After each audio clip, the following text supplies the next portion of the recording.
بعض مرد سمجھتے ہیں کہ ہم مرد ہیں اور ہمیں عورتوں کے ساتھ بالکل سیریس رہنا چاہیے، ان کے ساتھ کوئی مزاح نہیں کرنا چاہیے، جبکہ مزاح فرمانا چاہیے۔ عورتوں کے ساتھ حضور نے فرمایا ہے، حضرت عائشہ صدیقہ رضی اللہ تعالی عنہ اور حضور جا رہے تھے کسی سفر پہ۔ حضور کی عادت یہ تھی جب قافلے میں ہوتے، سفر کرتے تو سب سے پیچھے ہوتے، تو قافلہ تھوڑا سا آگے چلا گیا تو حضور نے فرمایا عائشہ دوڑ نہ لگائیں۔ عرض کی ہاں ٹھیک ہے۔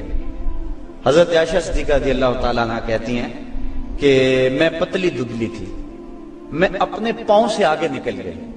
یہ لفظ کہ حضرت عائشہ صدیقہ نے یہ نہیں کہا میں حضور سے آگے نکلی، بلکہ ادب کا یہ عالم ہے، کہا میں اپنے پاؤں سے آگے نکل گئی۔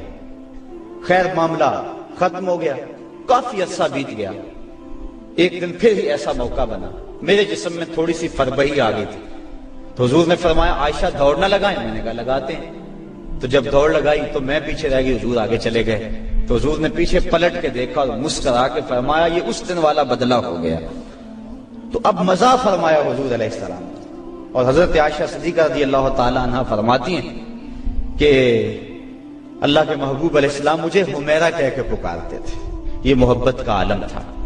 تو عورت کے ساتھ حسن سلوک کرنے کا درس دیا گیا ہے، تو فرمایا اس کو مارو نہ، ولا یکبہ، اور اس کو گالی نہ دو۔ عورت کو گالی گلوچ کرنا یہ کوئی اچھی عادت نہیں ہے۔ کسی کو گالی دیں آپ یا مجھے کوئی گالی دے تو میرے دل میں جو ہے وہ زخم لگے گا اس گالی کا۔ وہ کیا کسی عربی شاعر نے کہا ہے، تلوار کے زخم ہیں وہ مٹ جاتے ہیں لیکن جو زبان کے زخم ہیں وہ نہیں مٹتے۔ کسی کا مارا ہوا بول ختم نہیں ہوتا۔ اب کسی کو کوئی بات کہہ دے تو ساری زندگی وہ زخم نہیں مٹتا، تو جن میاں بیوی نے اکٹھے رہنا ہو ساری زندگی اور وہ خامد گالیاں دے تو بیوی کے دل میں کتنی نفرت پیدا ہو جائے گی۔ یہ آئلی زندگی کا سسٹم تباہ ہوگا یا نہیں ہوگا؟ اس لیے حضور نے فرمایا کہ چوتھا حق یہ ہے کہ وہ گالی نہ دے، اور پانچواں حق یہ بیان فرمایا حضور نے وَلَا يَهْجُرْ إِلَّا فِي الْبَيْتِ۔ عورت کی کوئی عادت ناپسند ہے یا کوئی ایسا معاملہ ہو گیا تو حکم ہے پہلے سے سمجھاؤ، اگر وہ سمجھتی نہیں ہے تو پھر حکم ہے کہ اس کا بستر الگ کر دو۔ اب علماء نے اس کے ساتھ بھی شرط لگائی ہے، بستر الگ کرنے کا یہ مفہوم نہیں ہے کہ اس سے بول چال چھوڑ دو، اگر بول چال چھوڑ دو گے بچوں پہ اثر پڑے گا۔ بستر کو الگ کرنا یہ تمہارے میاں بیوی کا معاملہ ہے، بچوں کو پتہ نہ چلے، بچوں کی تربیت خراب ہو جائے گی اگر تم اس سے جو ہے وہ ایسا الجھاؤ پیدا کر لو گے۔ اور پھر کہا کہ فی البیت، اس کو الگ گھر میں کرو، اس کو میکے نہ بھیجو، اگر میکے بھیجو گے تو اس کے والدین کو تکلیف ہوگی، تو تمہارے دو خاندانوں کے اندر فساد بپا ہوگا۔ کیسی حکمت بھرے جملے ہیں۔ فرمایا ایک تو اس کو جدا کرو، دوسرا گھر کے اندر کرو، کسی تیسرے کو کانوں کان خبر نہ ہو، اور عورت جو ہے وہ تمہاری جدائی برداشت نہیں کر سکے، کیونکہ عورت کی فطرت اور ضرورت ہے مرد، وہ مرد کو دیکھ کر تسکین پاتی ہے، اور مرد کا چہرہ اجڑ جائے تو گھر اس کو کھانے کو آتا ہے، گھر میں اسے سکون ہی ملے گا، ہر طرح کی دولت و آسودگی ہو، لیکن خامد کا چہرہ سیدھا نہ ہو تو عورت کو سکون ہی نہیں ملے گا۔